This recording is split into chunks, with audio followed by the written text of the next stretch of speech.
Hey everybody, I am right back with you again, and I had talked about doing a little bit of leg work and a little bit of stretches for the legs and the back. So I'm going to use my chair today. If you don't have a chair that's stable, maybe it moves around too much, you could take a hold of the wall, you could take a hold of the doorknob.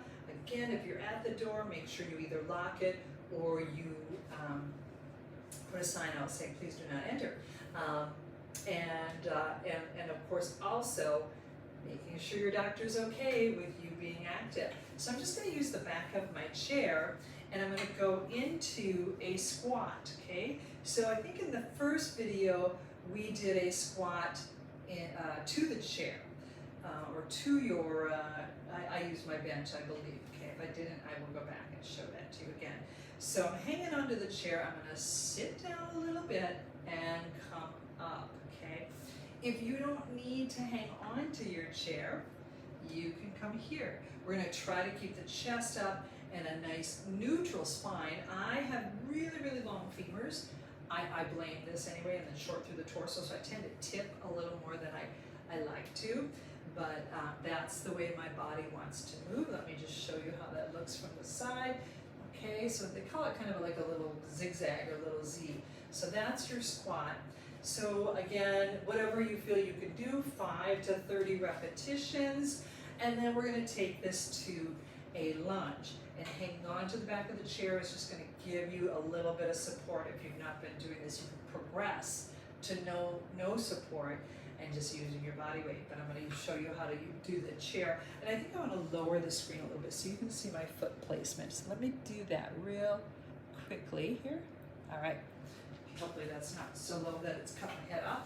Alrighty, so I'm taking my right foot forward, my left foot back, my toes are tracking pretty much straight forward. Same thing with the back foot. A lot of times we're really tight in the hip and we might be turned in. That's not the best placement for you to do your squat, so you want to work through that maybe with some specific stretches. So if you're running into an issue, please message me so that I know that maybe we need to work on some fine-tuned things. Okay, all right, my back heel stays off the floor in a lunge. It never is going to go back, sit back down, because that's going to put undue pressure on my knee. I'm going straight down, and maybe we're not going too deep to begin with, okay? My knee is tracking again in line with the second or third toe, all right? And I can go just a little bit deeper if I want to. A lot of times people like to go as deep as they can and they're banging their knee on the floor. Don't bang your knee on the floor. You don't have to go quite that low, and I don't want you to injure your kneecap either. Okay, so that's that lunge. I'm going to do the other side, but I'm going to turn so that you can see it. And you can play with your position a bit. You can be upright, or if I'm hinged forward a little bit, it gives me a little bit more into that front glute and thigh muscle. But you can be either way. So I'm hinged forward right now because I'm using the chair. My back knee is pretty much dropping underneath my hip. And then my front knee goes forward just a little bit, but it's not going forward of the toe. Now if I go back and upright, it's going to stay pretty much over the heel. We're going to go forward a little bit just to get a little different feel. And again, whatever, you might only be able to do 2 reps to begin with, or whatever works for you. Then the next couple exercises, I love these. I don't know, it's maybe old school Jane Fonda. We're not going to be on all fours doing a fire hydrant, right? Because when anybody walks in your office or they can see in your office, they're going to be like, what is she doing? Okay, so we're going to do a little lateral lift with the legs. So I want to transfer the weight into this leg, which is closest to the chair. I'm just using the chair for support. I'm not. If you need to, you can put your weight on it, but we want to work our way into a position where we're not putting our weight on the chair. It's just there for support, just in case. We're going to lift out to the side and slowly come in. If you need to tap your foot to the floor and set it down, go ahead, but just, don't go like this. Unless that's all you can do for today, then that's okay. But you notice that my toe is turned in a little bit. I'm kind of leading with the outside edge of my foot and my heel just slightly. And I'm getting right here into the waist. I'm getting into the butt and the thigh. And this butt and thigh is screaming at me right now, okay? So again, however many reps that you can do. And then The next one, or you could do like a little soccer kick, and if you have the band, you can put that band around your ankles, or around the, actually for this, I think, for the soccer kick, you could have it maybe around your ankle, but for that lateral lift that we were just doing, you might want it just above the knee on the thigh. Then the next thing we're gonna do is I'm going to bend the knee at 90, and here I'm going to shift forward a little bit. I'm bending this knee just a little bit. I'm kicking back, driving through my heel. Kick back and in. I'm gonna be moving suitcases with my foot, okay? Drive through the heel, kick, extend. Now if you wanna play with this, and extend out, hold, and bring it in. So there's another one, and then also more upright, just slightly hinge forward, and a straight leg, kicking back. Be sure whatever you do for one leg, you get done for the other leg. Now we're going to go into some stretches. I'm going to take one foot forward, all right? My toe is up, and I'm sinking into my back leg, bending the knee, hinged forward, feeling a stretch in my hamstring and my calf. You may or may not be able to reach it and touch it, and just give a little tug on your toe. Don't do it if you can't go there yet, that's okay. Sometimes we have a little bit of upholstery here, and it's hard to get there. Be sure you're stretching both sides. So I reached across because I was showing you how you can hang onto the chair. So you could turn around and keep it on the same side. And then I'm going to cross my left foot.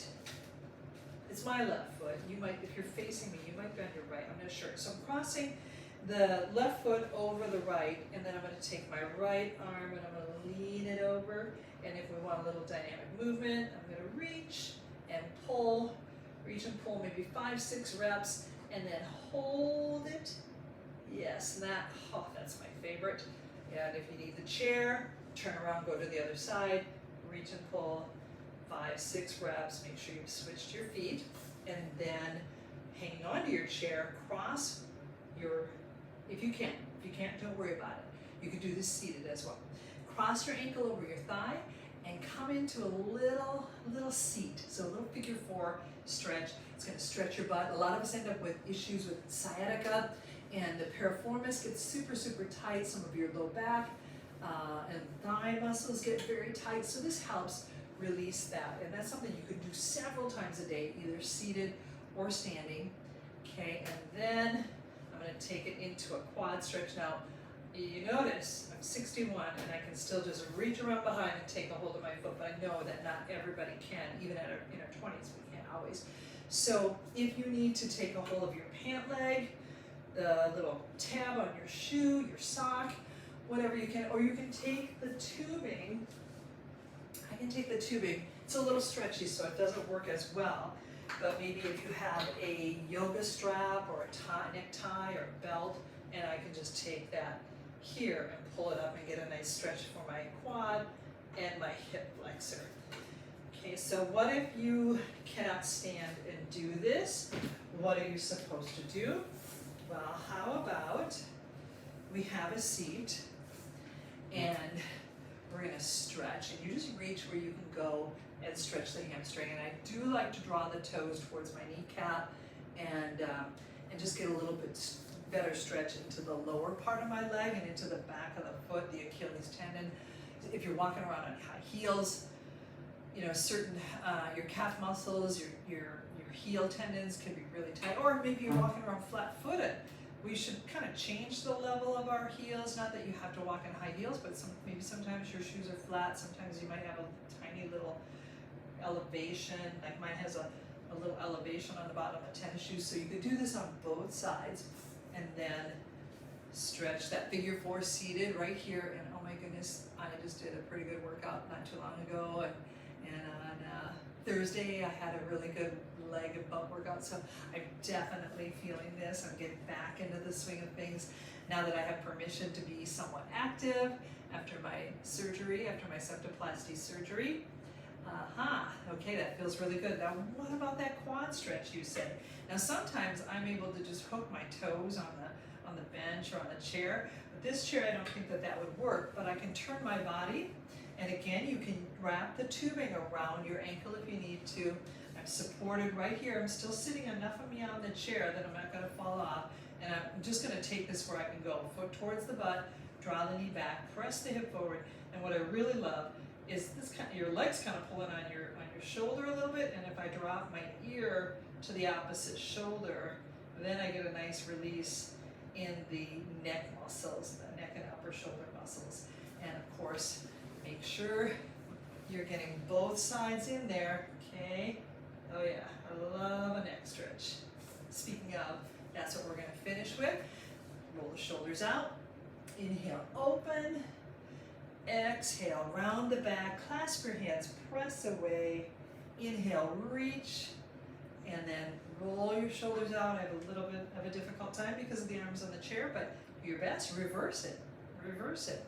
And then look to your right, roll your chin to the center of your chest, bring it over to your left shoulder or whatever side you're on, and then back to the center and coming up. And then you can do a nice little assisted stretch. Right now my ear is towards my shoulder, but I'm gonna rotate the chin in front of the shoulder and assist that stretch with my hand just a little bit more. And then the same thing for the other side. Make sure this shoulder's relaxed though, right? You don't want to be doing this. You're not going to really get any benefit from it. So this has got to, and sometimes we stand and do this and we have a weight in our hand so that we really get some stretch on this side. Then I'm going to turn it and drop it down. And I don't typically recommend going up like this with your neck. Unless you've got the okay to do that. We do that sometimes in yoga, but we're really, I feel like we're really pliable, flexible, and things are warmed up and moving. But I would never in an exercise class, at this point anyway, maybe I shouldn't say never, but at this point in time I do not do a back neck roll because I don't feel like it's very safe for our neck. All right, so that's everything. I'm going to be traveling. And some great news coming your way. I cannot wait to talk to you again. Thank you so much. In Thailand we say Khap Khun Kha and Sawadee is hello, and we always why each other, so I want to carry that tradition as much as possible and bring it to you. Since I can't reach out and shake your hand, I can't reach out to hug you through the screen, I can at least give you a nice why and honor you and say hello, goodbye properly. So thank you so much. Talk to you soon. Bye.